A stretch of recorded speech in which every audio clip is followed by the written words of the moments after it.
여러분, 만약 여러분이 친구들과 숨바꼭질을 하다가 눈을 감았다 떴는데 갑자기 700km 떨어진 낯선 곳에 혼자 있게 된다면 어떨 것 같으세요?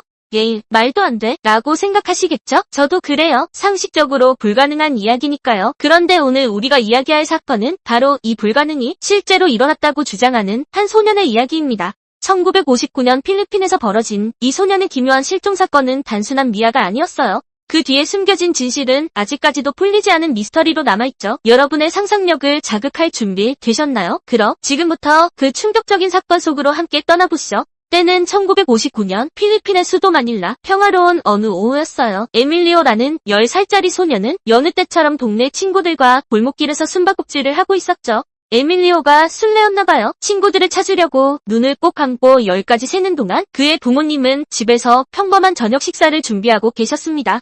하지만 그날 밤 에밀리오는 집으로 돌아오지 않았습니다. 친구들은 우리도 에밀리오가 어디로 갔는지 못 봤다고 말했죠. 밤새도록 애타게 아들을 찾아다니던 부모님은 결국 다음 날 아침 경찰에 실종 신고를 합니다. 경찰은 단순 가출이나 미아 사건으로 보고 동네를 수색했지만 에밀리오의 흔적은 그 어디에서도 발견되지 않았어요. 말 그대로 감쪽같이 사라져버린 겁니다. 부모님의 애타는 마음도 모른 채 시간이 흘러 어느덧 실종 3일째 모두가 희망을 잃어가고 있을 때였습니다. 필리핀 경찰서에 한 통의 전화가 걸려와요. 혹시 에밀리오라는 소년이 실종되었나요? 발신자는 다름 아닌 필리핀에서 700km나 떨어진 인도네시아 수마트라 섬의 한 마을 경찰이었어요.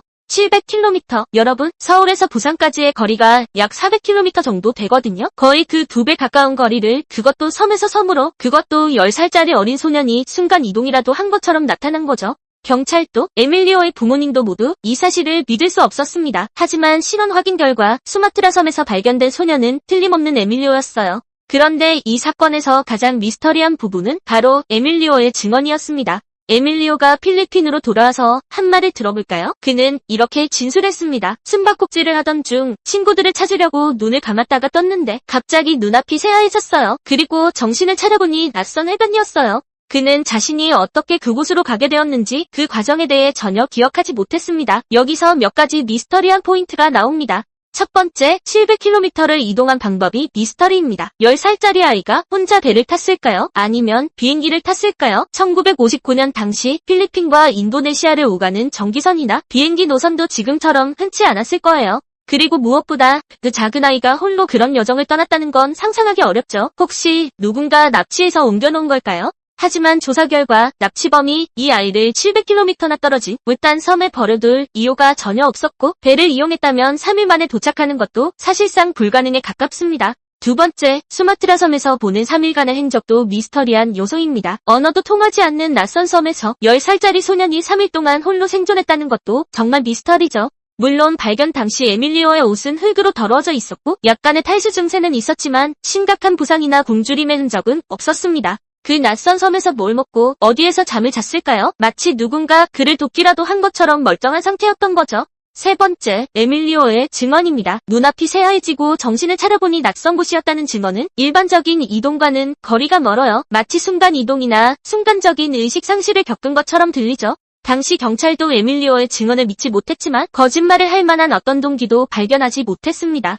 이 모든 미스터리한 요소들 때문에 이 사건은 단순한 미아가 아닌 초자연적인 현상으로 기록되게 됩니다. 자, 그럼 지금부터 이 기묘한 사건에 대해 여러 가지 가설을 함께 살펴볼까요? 여러분의 생각은 어떤지 한번 비교해보는 것도 재밌을 것 같아요. 이러한 미스터리한 현상을 설명하려는 노력에서 나온 설명은 다음과 같습니다.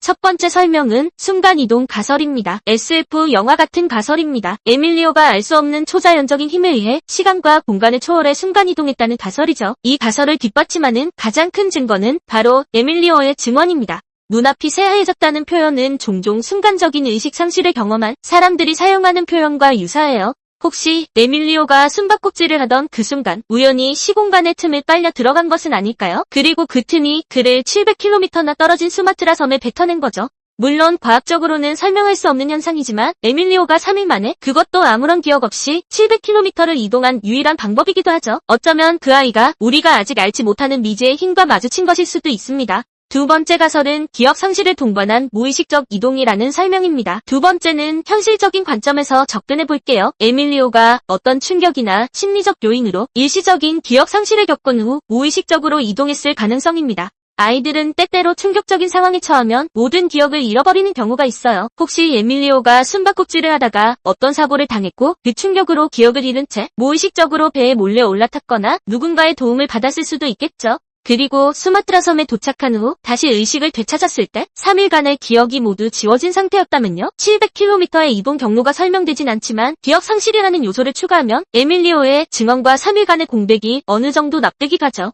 세 번째 가설은 UFO에 의해 이동했다는 설명입니다. 혹시 외계인이나 미확인 비행 물체의 개입은 아니었을까요? UFO 관련 미스터리 사건들을 보면 종종 특정 인물이 사라졌다가 나타나는 경우가 있어요. 이른바 외계인 납치 현상이죠. 에밀리오가 숨바꼭질을 하던 중 그가 있던 위치 상공에 UFO가 나타나 그를 데려갔을 수도 있습니다.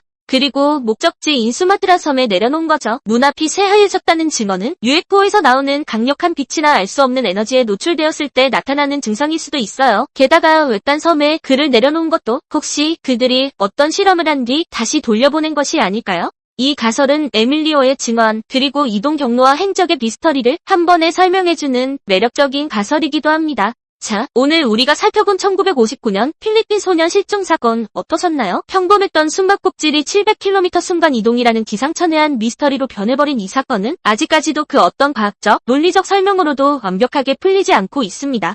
혹시 에밀리오의 이야기가 단순한 거짓말이었을까요? 아니면 우리가 모르는 미지의 힘이 그에게 작용했던 걸까요? 만약 이 모든 게 사실이라면 우리 주변에는 우리가 상상하는 것 이상의 놀라운 일들이 벌어지고 있는지도 모르겠습니다. 여러분은 어떤 가설이 가장 설득력 있다고 생각하시나요? 댓글로 여러분의 의견을 자유롭게 남겨주세요. 그리고 오늘 영상이 재미있으셨다면 구독과 좋아요 잊지 마시고 알림 설정까지 해두시면 다음에 올라올 흥미로운 미스터리 영상들을 가장 먼저 만나보실 수 있습니다. 다음 시간에도 여러분의 궁금증을 자극할 새로운 미스터리 사건으로 돌아오겠습니다. 그때까지 평안하세요.